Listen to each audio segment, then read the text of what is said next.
Good morning, everybody. Thank you so much for joining us today for Caring for the Caregiver, Nurturing Yourself While You Care for Others. Today, our presentation is going to be given by Shad Gibbons. Shad Gibbons is the owner and head coach of Force 3 Fitness, a semi-private training facility in Orange County, California. Or I'm sorry, I should say Orange, California, dedicated to helping hardworking parents and professionals achieve their fitness goals.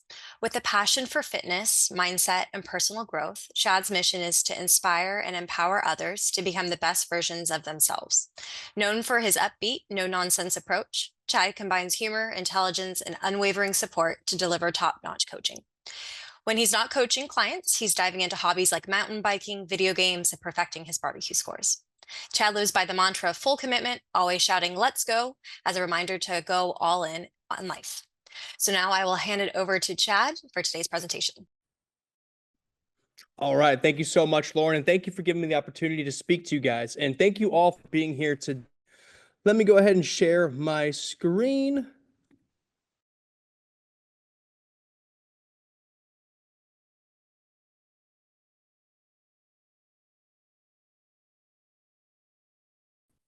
Just want to make sure that everybody can see the screen here. Yes. Fantastic. All right. So I want to start off this meeting by saying you're doing incredible work. If you're here today, it's because you're either a caretaker for somebody and you want to be able to do the best job that you can for them while also maintaining semblance of your own life. Taking care of somebody is not an easy process. And I want to introduce this first saying I have secondhand experience in caretaking. What I've most recently done is I've been helping take care of my wife, who is just entered her third trimester of pregnancy. And since week 4, it's been absolutely horrendous for her. So I've realized that there's been times where I've needed to take a break from myself, where I find myself doing random activities that I would think are boring, but for me, they're satisfying because it's a break from the stuff I have to do at home. But it's okay because I understand it's for the greater good and that I have no clue of how she's feeling. So all I can do is express love and empathy and just be there that she has. But at the same time, we have our own needs that we need to take care of ourselves. So I want to say thank you very much for being here today. All right. So we're going to start off this presentation by saying you can't juice a rock. Right? You see this guy right here? He's trying to get this juice out of this big rock into his cup. And that analogy comes to you. There's so much for you to give, and there's only so much that we have that we can give. And if you're trying to juice a rock and squeeze out anything from there, you're not going to find much. Now, this analogy works because you might feel like there's nothing more to give. You might feel like, oh, how can I keep on doing this? How can I keep on going through this process? Well, you have to be able to add juice to your body, to your mind, to your spirit in order to make sure that you're taking care of your own health. So that analogy works because you have to make sure that you're taking care of your own needs first. Just like they say on the airplane. You probably heard this analogy before. You have to put on your own mask before you put on others. Now, when it comes to caretaking, that might mean that you need to look for ways and opportunities in your little bits of free time and free that you have to make sure that you're doing things that are nourishing your body, that are fortifying your mindset, and keeping your spirit alive. So that way, you're giving yourself the needs that you have so that you can give to others that need you. This is a real thing, and it's a real question. If you burn out, who will step in? You get there's so much going on. They go and grow shopping. They're holding on to a pair of plants. They're doing work. They also have some medicine for the person they're taking care of, and they look stressed out of their minds. But here's the thing: of your health first, so you can take care of others. So if you burn out, it's a good question. Who's going to step in for you? which comes up to the next point, asking for help. Now, asking for help is a strength. I know that sometimes we'll get in our heads and our ego will take over and say, I'm strong enough, I can handle this. And if we're burning the candle at both ends and we're overstressed to, to where maybe we're not food, maybe we're not getting our exercise in, maybe we're not drinking enough water, but we're neglecting ourselves because the other person that we're taking care of needs so much help from us. But there's also some other responsibilities that you have. So when it comes to asking for help, sometimes the person you're taking care of only has trust in you. And so they may not trust other people to help them out. Maybe momentarily, but they really have that trust relationship with you. And you have to honor that trust relationship. But where you can ask for help is in other areas of your life. So help extends beyond just taking care of someone. Instead of asking for assistance to take care of the person that you're caretaking for, you can ask for things like, "Hey, I need you to step up to cleaning the home and taking on regular chores." With my wife in her pregnancy, that's what I had to do. I had to take over a lot of the household responsibilities because she wasn't able to do those as frequently. You also have to look at, hey, can somebody else make meals in the household? Can somebody else prepare us breakfast, prepare us lunch or dinner? Can we prepare them in bulk that we have enough food to last us 3 to 5 days? Then beyond that and use a meal prep service that does cost a little bit of money, but hey, food costs money. And if that allows you to save an extra hour or two in a day or over the course of a week to give you more time, that'd be wonderful. And again, if you're skipping it hard to nourish, it's very beneficial to have somebody to help you with your foods. When it comes to getting foods, there are things like, hey, getting your groceries delivered. Now, if you don't have the time to get your groceries delivered to you, maybe you can use an app and have somebody at the store gather up all the groceries and you pick them up at that's going to take so much time off your plate. Instead of going into the grocery store, grabbing all the extra items, you can have somebody there and it usually doesn't sometimes it's like an extra $5 on top of that. Because I understand taking care of somebody also has financial responsibilities too. It isn't the cheapest thing and it might cost more and you might need to work less. So I understand that it's lighter when you're taking care of somebody. So a lot of these helps and a lot of things I'm going to share with you today are relatively free and cost very little to no money. It's about having the structure in your to create non-negotiables and boundaries around your health and what you need help with. If you have a work and you do work at a place, asking for help from your team members, asking assistance with projects at work, let people know, hey, I'm taking care of so and so, and they do require a little more help, and it is affecting my workload. Asking other people at work for assistance with projects could be a big help for you so that way you can take another stress off your shoulders. Again, asking for help is looking for ways that we can take stress and responsibilities off our shoulders so we can do more for ourselves and also continue to be there for the person we're taking. One way you can do that is get a delegation list. Write down all the things that you're doing, not in the terms of caretaking, but all the extra responsibilities that you have. And ask to see if there's other family members that can help out. Maybe there's a friend that can help out. Hey, maybe there's a neighbor. It could be as simple as, hey, you have to take out the trash cans every Thursday. Well, if you have a nice neighbor and say, hey, I'd really appreciate it if you took out my garbage bins and put them back for me while I'm taking care of my mom, brother, grandma, whatever it is.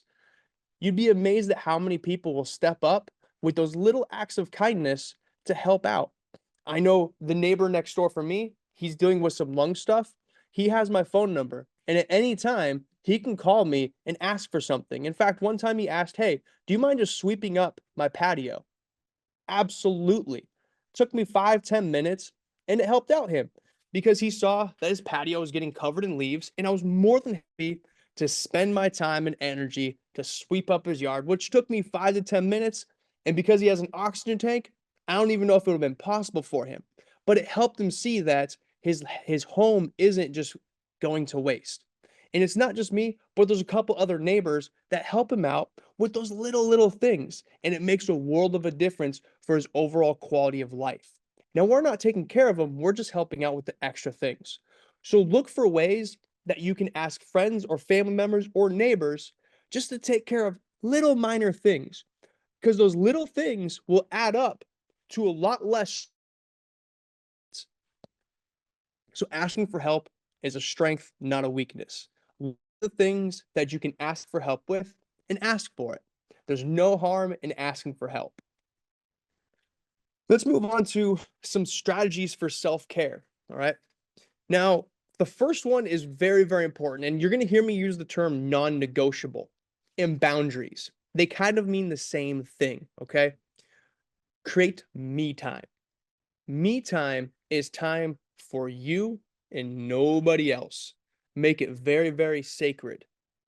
Start with 5 minutes and then work up from there. 15 to 20 minutes makes a big difference. With me time, it's your time.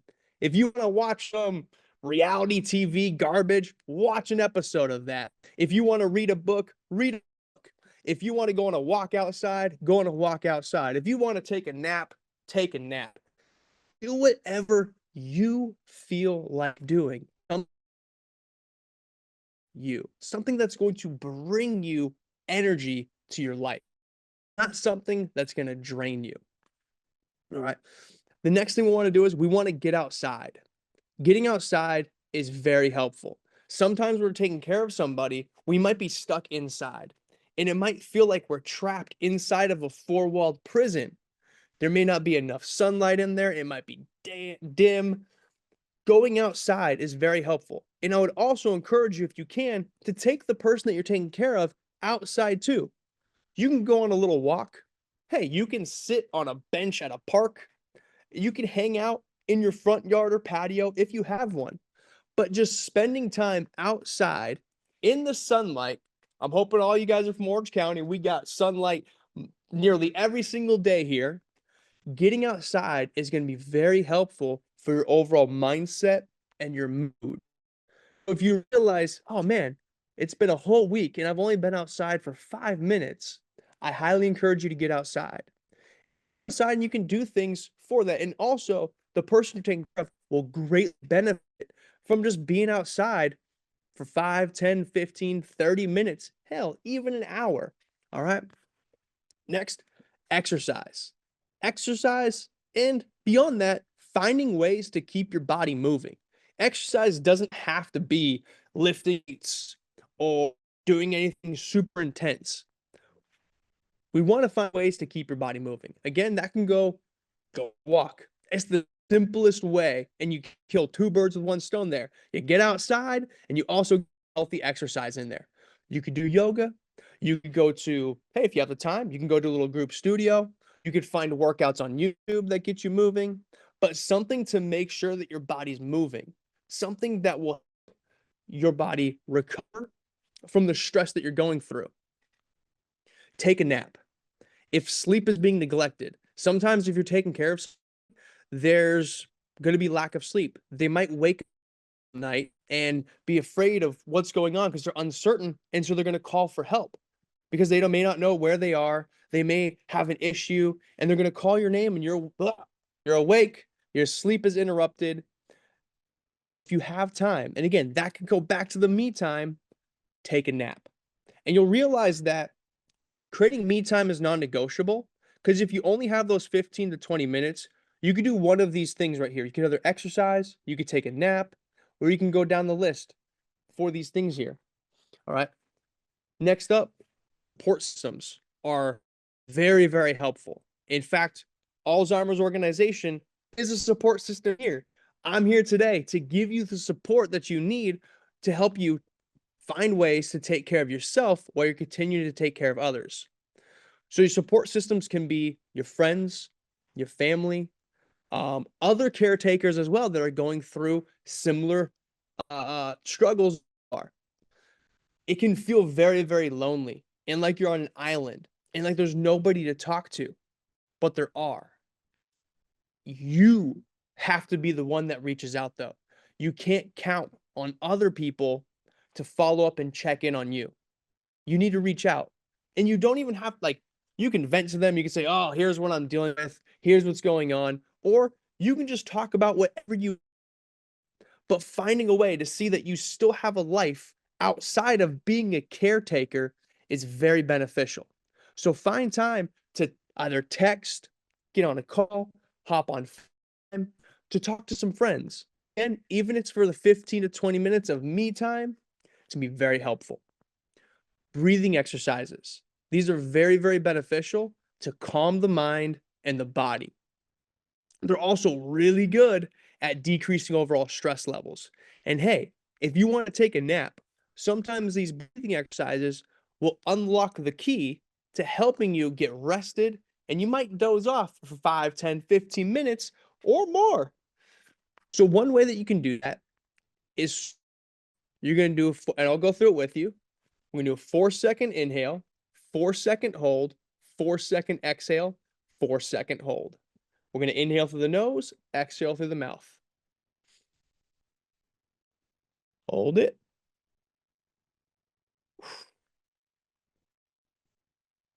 Hold it.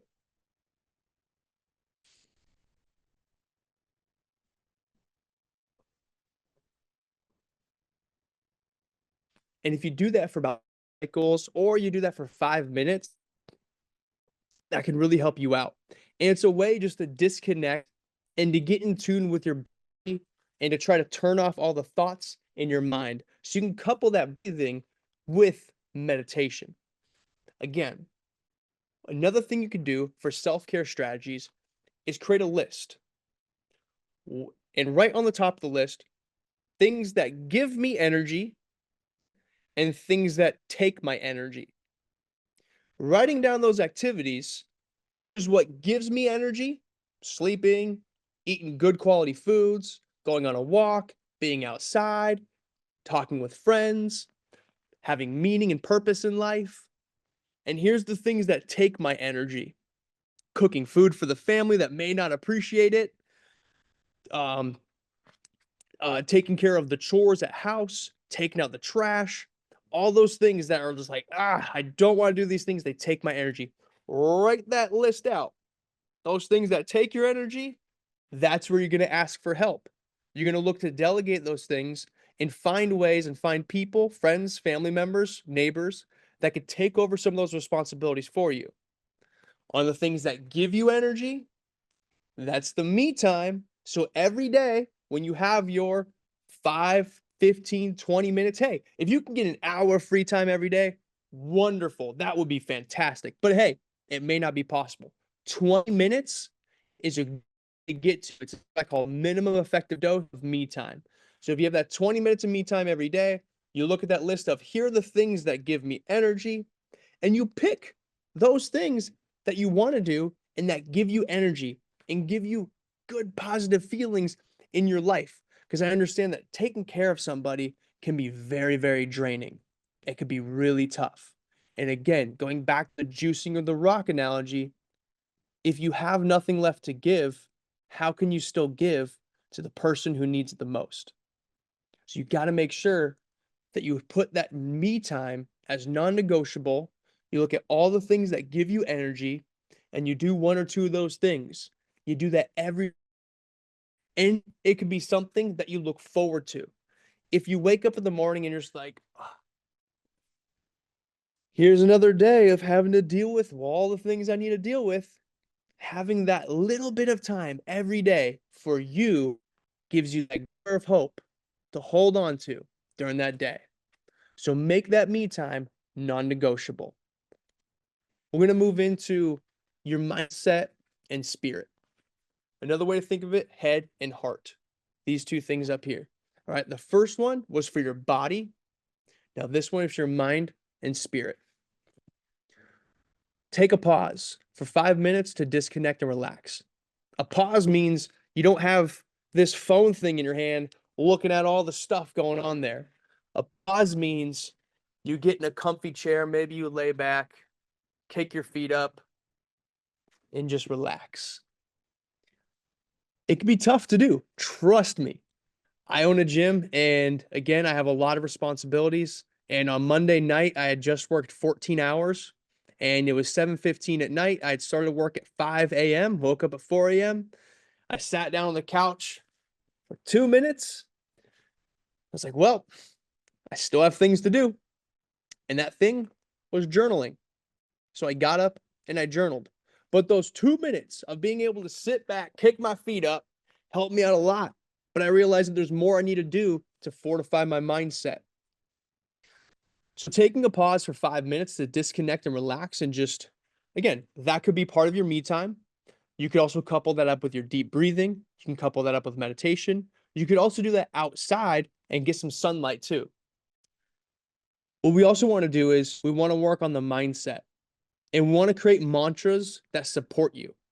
It's very possible that you might be going through things and your mind might be telling you a story that you can't handle this. Or worse, the person you're taking care of might be saying some things that aren't really nice and they might hurt you and affect you because it could be a person that you really truly love, but they're going through something that you may not understand what they're going through, and they could be very scared, worried, afraid, in fear, and they might lash out at you. Maybe they might scratch you. Maybe they might say really mean things to you that hurt you. Don't take them personally. That's where the mantra comes in that I'm taking care of my family, my needs of those and others. You could also have the mantra of, I love this person and they're not them right now. They're in a state of fear and they're just trying to react to that. And I love them unconditionally, no matter what. Having that mantra will help you keep your head in the game and not let those things those negative instances that may happen occur. Because I know like you're taking care of this person because you love them and you care for them. And if they are saying things that are hard to hear and hard to handle, don't take it personally. It's not them that's saying that. It's their experiences that they're going through at this time that you may not know what they're experiencing. And it's tough. One thing you could also think is, how can I go on? How can I do this for another day? Well, we got to flip that script. If that's a question you're asking, give yourself this answer. I can handle this and more. I can handle this and more. For the moments where you are feeling stressed, you feel like the weight of the world is on your shoulders and you're just trying to get that juice from the rock. I can handle this and more is a great mantra to help keep you going because you can take it on. And again, you're here today because you probably need help with that. And you're here today because you know that you have more to give and you have to give that to yourself. So those mantras is something you give to yourself to convince yourself and believe that you can take on this responsibility and you can handle more. All right. The other one is when you feel like, oh, why am I doing this? Why am I doing this? I just want to give up. I want to quit. I want to stop. I want to be done. I am taking care of my needs and those of others. This isn't forever. It's only for now. That's another great mantra. I'm taking care of my needs and those of others because this isn't forever. It's just for now. I can handle this and more. So tell yourself those things and you'll start to believe it.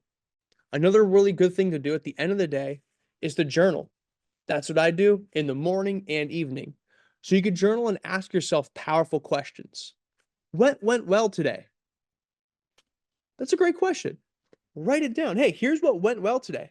Hey, you know what? I asked for help and I received that help.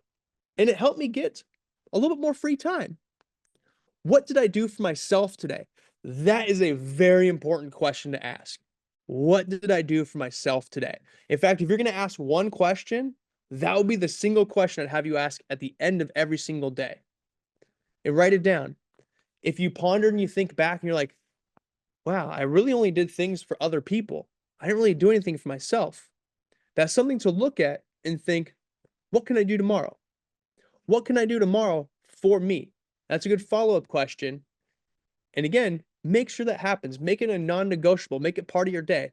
Just like there's things that you do to take care of for the caretaking process. Maybe it's, hey, giving them medicine. Maybe it's making sure that they have their meals. If you're making sure that they're getting all those things in because it's non-negotiable, you have to hold yourself to the same standard and keep yourself accountable by making that me time for you. So if you can't find the answer of what did I do for myself today, write down what will I do for myself tomorrow and follow through on that action.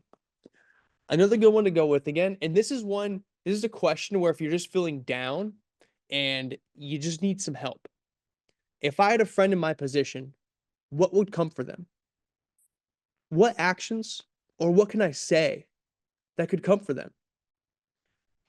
Take yourself out of your own shoes for a second and look at your situation through the eyes of someone else, through the eyes of your friend, or imagine your friend was going through the same thing. What would you tell them? It could be, suck it up. Probably not. Or it could be, I'm really sorry to hear that. That's a bummer. That's hard. But the thing is, you're strong enough. You've made it this far. You can continue to make it. And that's a good way to help bring yourself up. And again, that goes back to the mantra of saying those positive things to yourself if you're feeling down in the dumps. All right. Another good thing that we want to do to express our mindset and spirit is gratitude. Expressing gratitude is super, super important. If you think about gratitude, attitude is part of it. All right. If you notice that you just don't have the best attitude, you have a negative outlook on life, and especially if you're a person that never really had that before, that is something that you are responsible for and you can shift. So to change your attitude, you got to express gratitude. It's a good saying. So you can do a couple different things. You can do gratitude journaling. They make journals that just have, hey, what am I grateful for? Or you can just get a regular piece of paper. You can get a Post-it note and just write down, here's what I'm grateful for today. Write those things down. You don't have to think too hard on it. You could say, I'm grateful that I got 4 hours of sleep because it's better than 3. I'm grateful that I have clean water. I'm grateful for this warm cup of coffee or tea. I'm grateful that I had a delicious breakfast. I'm grateful that I had 20 minutes of me time. I'm grateful that I feel love from the person that I'm taking care of. I'm grateful that I'm appreciated from my family. Writing those things down will help shift your attitude because, again, the stress of life, if you're that rock and you're trying to get juiced and you feel like there's nothing left to give, that can let in a negative attitude. So expressing gratitude about what is positive, what's going well in your life, even if it's the smallest little thing, will help shift your mindset. You could also tell others what you're grateful for and how you appreciate them. That's a really big one too. And I highly encourage you do that to the people that are helping you out. So when you ask for help from your neighbors, family, friends, coworkers, pour into them with appreciation. That helps them continue to want to do it. If they don't hear from you and they don't feel appreciated, what's the point of going on? I'm sure that you've probably felt that before too. You're doing all of these things, all this hard work for what? They don't even appreciate it. Why would I continue doing that? Sharing your appreciation and gratitude to others that are helping you out is going to help you out in turn. So make sure you express gratitude of what you're grateful for and what you're grateful for to others. The way that I do gratitude is I step outside every morning.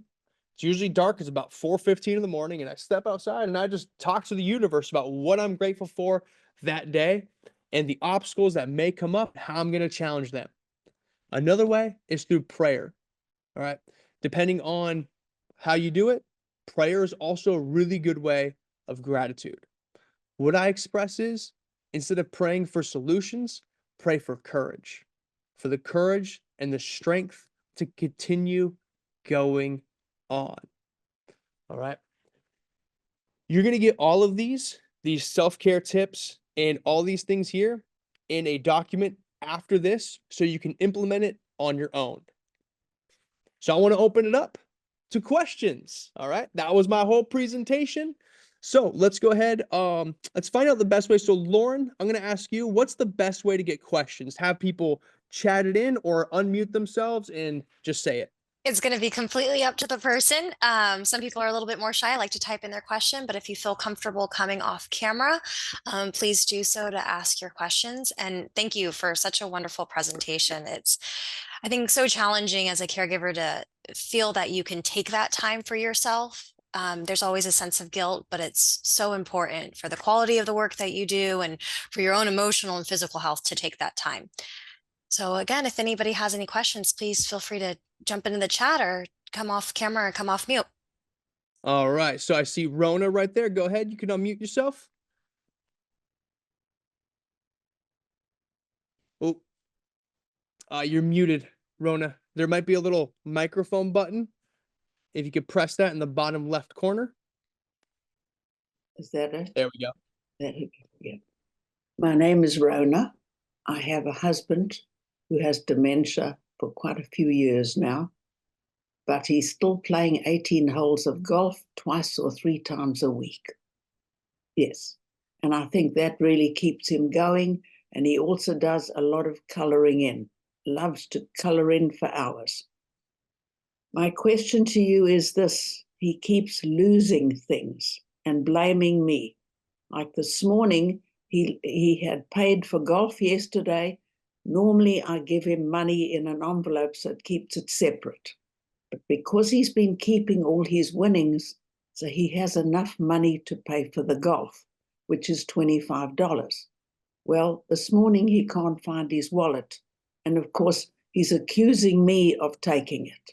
How do I handle this? He's frustrated, he's putting his hands up, and he's crazy mad. That's a great question. So my experience with dementia was through my great grandma, who it seemed like every 5 to 10 minutes, her memory got almost wiped clean, and she didn't know who I was anymore. And so it depends on how often does it seem like he forgets things. Can he retain his memory for an hour or 2 hours, or is it more so 5 minutes? Depends. It depends. Yeah.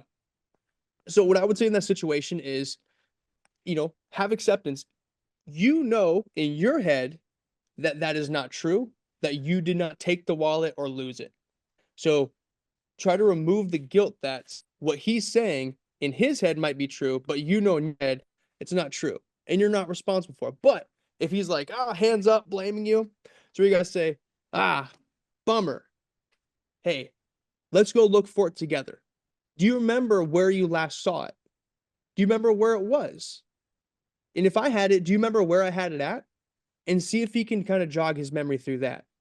It may not lead up to something, but another way you could do it is try to find a way that if he is losing his wallet to, like, I guess it's an old school 90s thing, but maybe a wallet chain. Having something to where the wallet is attached to him so he can take his wallet out and move it around. But if he accidentally drops it, it could still be attached to his belt loop or his pants or his pocket. So that way, if he does forget about it, it's on there. Yeah. He used to lose his keys. So we made a cord and he wears it around his neck now. So he has all the keys for the golf cart and the front door. Yes. Okay. Perfect. Yeah. Having it around the neck is a lot easier because, you're probably not, unless you're leaning forward or you take it off, it's going to be there. So I think the same thing for a wallet, but having like a little keychain or something where it's connected to his hip or his pocket could be helpful for him having to not replace it. Just a minute. Sorry. Yeah, no problem. So you're saying take the blame off me by asking him where he had it lost, which I did and he couldn't answer. That's the thing. Like he just may not remember No, at a he last, doesn't which remember. could be very frustrating for you because you're like, how'd you lose your wallet again? Maybe it's the third time. It is. It is the third time. Mm-hmm. What I would say is don't keep anything irreplaceable inside of there. Mm. So, if there's $200 in there, make it just the $25, like you said, for golf or having it in an envelope. Perhaps put something else inside there, like a hidden, like a thing that says, "Hey, this is X name. I do have dementia, and if this wallet is lost, please contact." And you can put your contact information. So if the wallet does get dropped, somebody can find it and report it back to you. Okay. Right. Right. Yeah. Does that help answer the question? Yeah, it helps a little bit. Okay. And It does help a little bit, but it's very wearing, very hard and very wearing. Mhm. And it all depends how dramatic the issue is, which he's always done. Everything is big and large. You know what I'm saying? Whatever he's done or hurt or something is big and large. Yeah. Mhm. But it's Yeah. difficult, very difficult. Thank you. You're um, welcome. and then I wanted to just jump on too and say for the issue specifically for the missing wallet, you can always do an Apple AirTag. That way you're able to locate the wallet. Um, I do have air tags. I have it in the golf cart, but my question is, I don't know how to set them up differently in my phone to know which is which. That's my issue. Oh, okay. Problem. Well, you know what? I encourage you. I think Chad put our information, the helpline, at the end of the slides. If you want to give our helpline a call, we can help walk you through those steps. Oh, And then, or I'm sure one of the library close by to you, they have tech, support. If you take it to the library, they're more than happy to get that set up for you. oh, But the helpline can also help you with a question about how do you navigate the accusations, which I'm sure for all of the caregivers on this call, it's very common to have to take the blame yeah, for you stole my wallet. yes. So we can definitely help you with both of those things. But what Chad said was, a great starting point. Okay. Thank you. You're Thank you. welcome.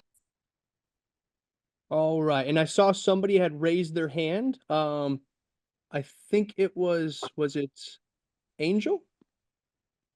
Sorry, Yes. I was just going to respond to Rona about the air tags.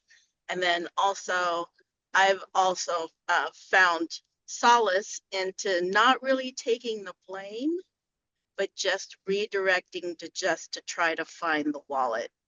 Yeah, Um, yeah, it's difficult because a lot of the time you feel like you're failing at everything. And then to be blamed for something that you didn't really do, okay. it really hurts your feelings. So Rona, I'm there for you. I understand, but um, I found not really saying, okay, yes, I did it. I just say, okay, let's just try to find it. Yeah, I think that will be a little bit more helpful. yeah, yeah. This is the third or fourth time he's lost the wallet. And I keep replacing and taking out all the just leave him with the medical cards and an ID card. I've had Yeah. copies made. Yeah. If you the thing that he has around his neck, I've also found my husband also wears a pouch that has all of that. So his wallet, his keys, his money, it's all around his neck. It really helps me. I mean, my husband is 57 and he has dementia. Oh, wow. And So yeah, it's young. just early onset and it's been a struggle. So I I I hear what you're going through, and you just have to try to find ways to kind of keep your mind sane. Um, and like taking these courses, it's just to hear other people going through the same thing. Yes. It's helpful for me. Right. So thank you for Thank you. sharing. Thank you. Thank you. Thank you. He has a bag that he used to wear around his shoulder. So when he went to hit the ball, the bag used to twist around, and the friends used to laugh and say, "Take the bag off." So the result was he lost the bag. Then I found the bag, so now I don't want to give it back to him because it's one more thing that he can lose. Yep. Yep. Another thing, Rona, when it comes to asking for help, talk to his friends and let them know like they're probably familiar. Hey, he has dementia. It's going to be harder for him to retain information. So tell his friends that, hey, when he's with you guys, he's in your care. Yeah, Please take care of him. And if he drops the bag and he leaves it there and you notice it, please pick it up. If you yeah, see that he takes his wallet out and leaves it on the counter, please Yeah. notice it, pick it up, and say, "Hey, here's your wallet," and say, Yeah. "Hey, you dropped this. Oh, thank you." Yeah. And so that's where the help comes in, is when he's with the friends, let them know, "Hey, I would really appreciate if you guys took over the Yeah. responsibility of just watching out for him and making Yeah. sure that he's safe and he comes back with everything." Yeah. I live in a development called Laguna Woods, and the pro shop is so fabulous. They know it. I don't even have to tell them. And I question it, and I sent them a Christmas gift. Thank you for all your caring. I know that everybody's aware of it, but this is what keeps him alive and going. Yeah. Yeah. And that's the thing. We can't take that away from them because that gives them life. It's sunlight Exactly. for them. Yeah. Exactly. All Yes. right. And Yes. I just want to see here. So thank you, Jane, for talking about the Apple tag in the wallet. And Noemi, Yes. what OC Alzheimer's director suggested for me with the same situation was to get several same wallets and have them ready to replace when they lose it. So attach it to his neck somehow. Somehow. Yeah, Okay. neck, or even like a belt loop on his pant as well. On his pants. I have to Yeah. look for that kind of a wallet. Yeah. Okay. All right. Yeah. Cool. Anybody else? Questions, questions, questions. Who's got a question?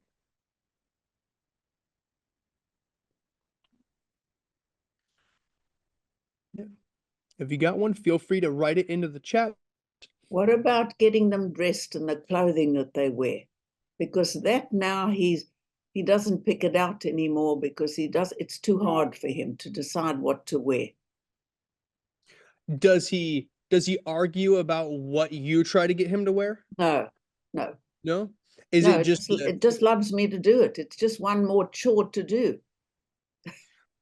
what I would say is what I do is at the end of every day, I put what I'm gonna, so it's one less thing I have to do in the morning. In the morning, do it the night before. Okay. Or when you do laundry, just put everything stacked together. So Okay. the pants here, the shirt here, Yes. and then say this pant, this shirt, here you go. Dirty Okay. laundry. Next day, this pant, this short, there you go. So when Yeah. you're folding the laundry, place it in a way that you can just quickly grab it in the morning so you don't have to think about it anymore. Think So it's about. tied into the laundry part of it. Right. Right. Yeah. Okay. Okay. I'm lucky enough I do have a caregiver because I've gone through cancer for 7 months. So I'm now with a walker and Ooh, I'm 86 years old. So I've got a caregiver who helps both of us. there So you go. I'm lucky for that. Lucky to have. Absolutely.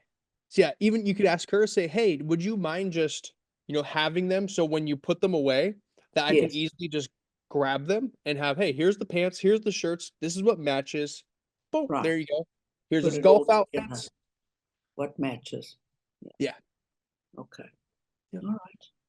Well, I All right. appreciate it. Thank you. My pleasure. All right. Questions? Anybody else got some questions? We've got about 15 minutes left here. Let's see. Give it a pop up here. I do have a question. This is Angel.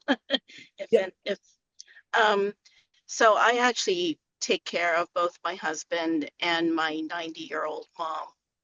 And finances are really tight. I also have family members that don't really have a lot of time to help out, family and friends. They do help out with little things, but it's the big things that are difficult. Um, are there any services that don't cost a lot of money but can help out during the day for me? So what are some of those big things? Oh, wow. So I am able to work from home. Luckily, my company allows me to do that.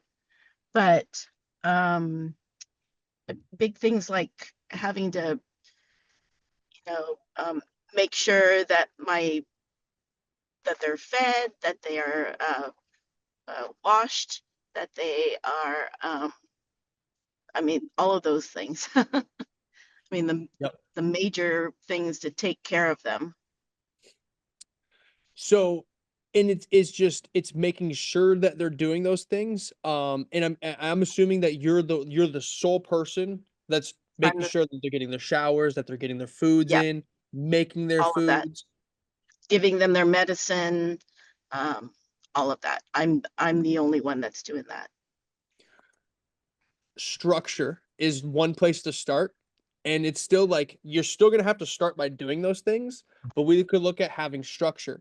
So if you have structure in your life by saying like having a checklist of like, all right, cool. Mornings we have breakfast at this time, and here's the two different kinds of breakfast that we have to make it very simple. They also take these medicines with this breakfast, and they have it all in their little pill organizer Monday through Sunday. Yeah, we had that. Okay. I have that. I have like certain times like you said, I prep all of their foods and they're in the refrigerator to be warmed up for certain days. I do have like all of that. It's just um like you said, trying to find the time for yourself. There's no time because I have two people I'm taking care of and having Mhm. to make the money. Like you said, you own a gym. I have, you know, my own profession. So um, just wanting to see if there's any, you know, resources that are fairly reasonable to kind of help me out because I don't have family or friends that will want to step up. Gotcha. Because every resource would be specific to a problem. So, for instance, if it comes to, hey, you know what, I need help with foods, meal prep service is a solution to the problem of foods. Those usually run about anywhere between $10 per meal. I'm not Yeah, sure if that's a lot. Meals on Wheels, and that can add up. I'm not Yeah, sure if Meals on yeah, Wheels still exists or if that's still around, but I know that that was, and I'm not sure what the price point on Meals on Wheels is, but I know that was a meal prep service for elderly folks that need it. Um, so that might be an option there, Meals on Wheels, and they'll probably be like your mom for sure will be eligible for that. That could help to create some meals there. Um, but the solutions, it's tough to give you an exact answer because we look at the problem and every service will provide a specific solution. For instance, do you go to the grocery store and pick out your groceries yourself? yes. Where do you go grocery shop? Or or I do it online and I have them deliver. So you could either have it delivered, which does cost a little bit more money, It or does. you can have them have it in-store pickup.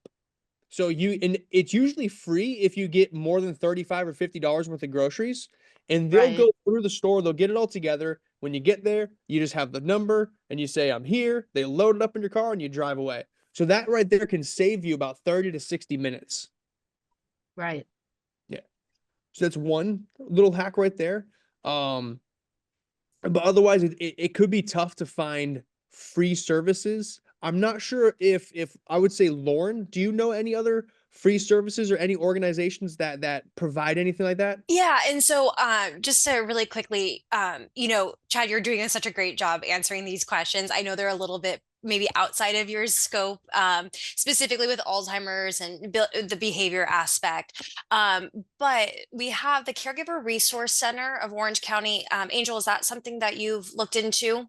I have not. I didn't know about that. Yeah, so the Caregiver Resource Center of Orange County is an excellent resource. They have services, and much like our organization, they can help you connect you to resources. And a lot of the times they focus on what your income is, and so they can get you services for respite assistance as well.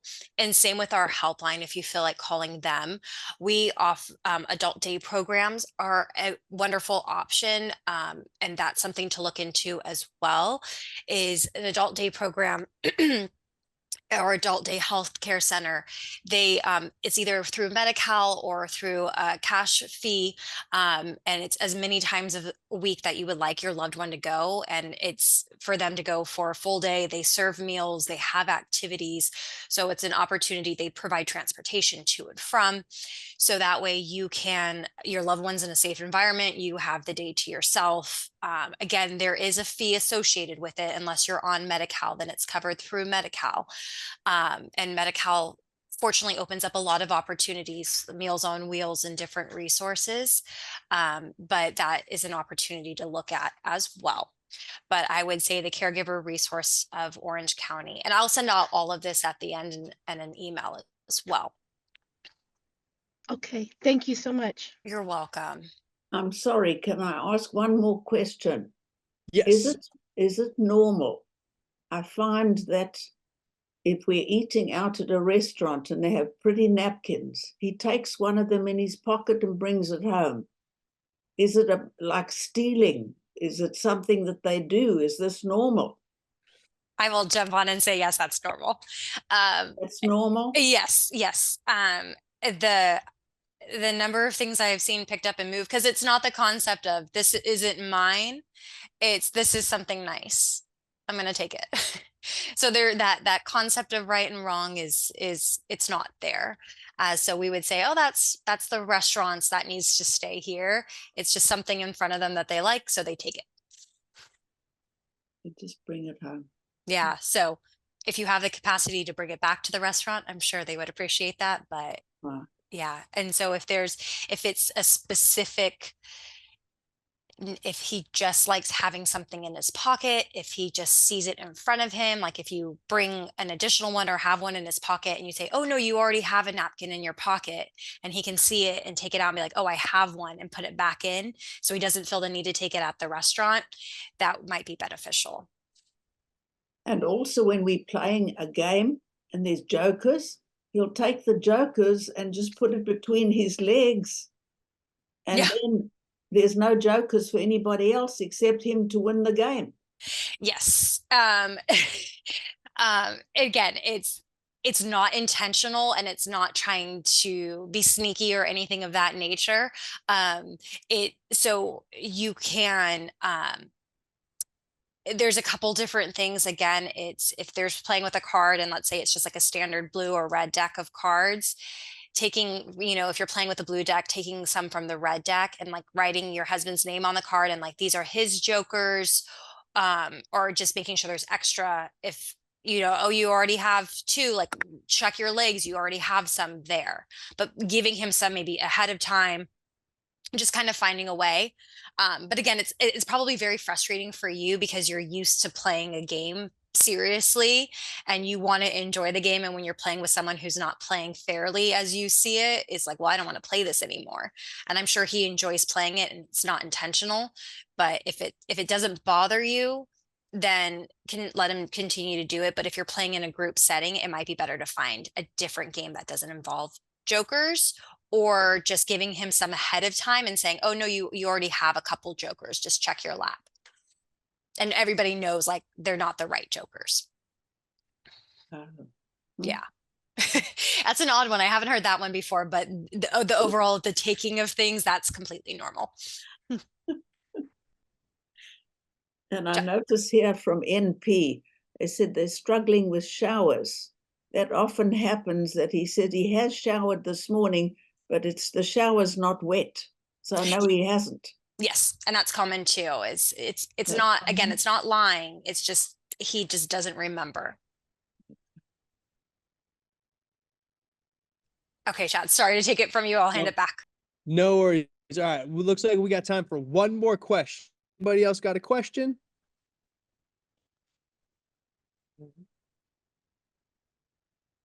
Give it about 10 more seconds here. I appreciate all your help, by the way. Yeah, thank you. Thank you for being here. And I want to go back this right there. Thank you all for being here today and for the care that you provide to those in need. What you're doing goes above and beyond. And like I said, you may not feel appreciated, but you know that you're doing the hard work. So take this hand, give yourself a big pat on the back. If I was there, I'll be giving you a big old high five right there. Okay. So give that to you. All right. And again, one of the biggest things that I could recommend is patience. Patience, patience, patience. It can be Patience, tough. Yeah. patience, yes. Patience is a virtue. It's a virtuous thing to have. And there's times you're gonna be like, oh, but have know. patience, have understanding as well. Yeah. And that's where the fortify and protect your mindset comes in when people are being, hey, saying that you did this thing. That's where you have to take a step back, Mhm. take a breath, and know that in your head, you didn't. And it's not them that's saying that. It's just something that they're going through. All right. I think we got one more. Let's see what this one says. All right. Yes. Thank you, Noemi. And thank you for being here today, too. All right. And thank you. Yeah. All right. Let's go ahead. I'm going to play this out. So, Lauren, let's go ahead. You up for us? Yes, thank you, everybody. Thank you, Chad, again for such a wonderful presentation. Like I said, it's important to be reminded of your health and what you need to do for yourself. If anybody has any questions, please feel free to reach out to our helpline, 844-373-4400. I will be sending out an email afterwards, and I will include Chad's information if anybody would like to reach out with him with any questions. And then as you exit the webinar, a survey will pop up, and we ask that you please complete that as well. So thank you, everybody, again, and have a great rest of your day. Thank you, guys.